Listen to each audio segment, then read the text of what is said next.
ការងាររៀបចំបាច់កស៊ូក្រាលថ្ម M19 ផ្លូវ125ដំបូងយើងត្រូវធ្វើការបោសសម្អាតដីដែលជាប់កកនឹងផ្លូវយើងប្រើម៉ាស៊ីនខ្យល់សម្រាប់ផ្លុំសម្អាត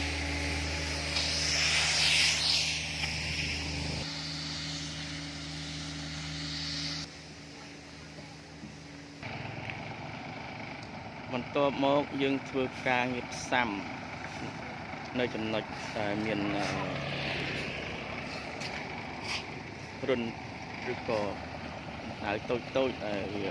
ផតខោងដោយការណាមួយវាប្រកាន់ពេញចន្លោះមុននឹងយើងធ្វើការបាចកស៊ូនិងបាចថ្ម M19 ជាស្រទាប់ទី1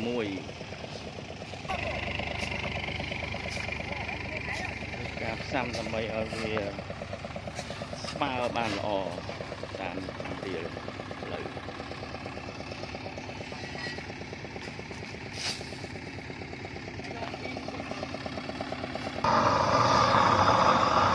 ឡានកស៊ូរបស់យើងត្រូវបានដិតកម្ដៅទៅតាមសីតុណ្ហភាពកំណត់មុននឹងធ្វើការបាញ់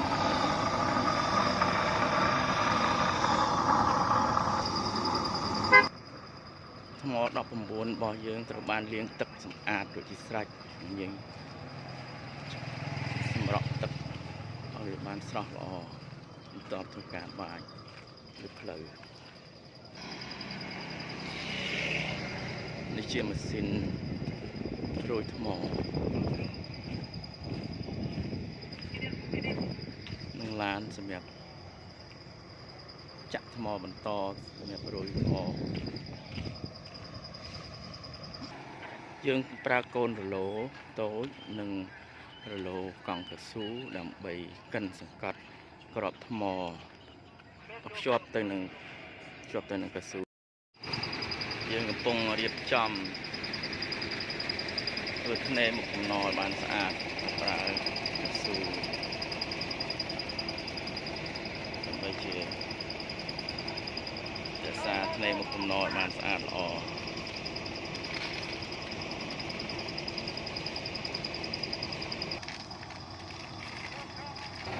យើងត្រូវពិនិត្យមើលរុនវាមុនបាញ់ចំណុចតម្រុយនេះសម្រាប់អ្នកបើកបរគាត់មើលត្រង់តាមផ្លូវ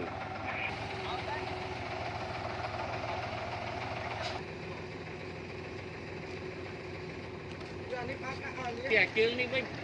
ពីនោះ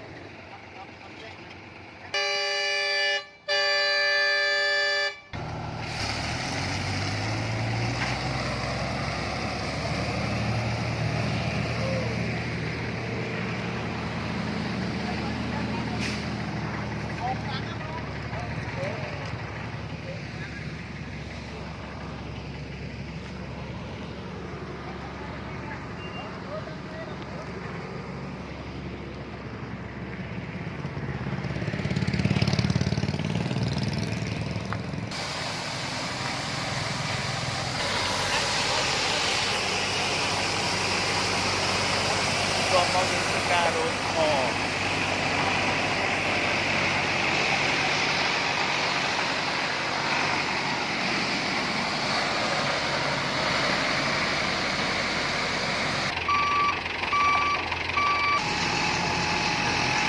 ត្រូវចាក់ថ្មបន្ថែមចូលក្នុងតៅ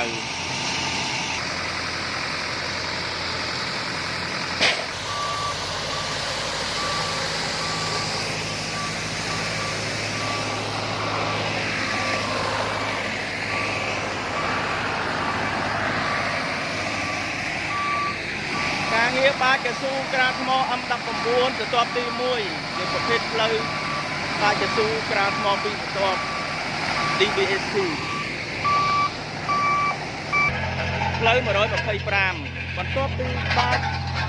កស៊ូក្រាលថ្មរួចរឡូតូចយើងនិងរឡូកង់កស៊ូបានធ្វើការ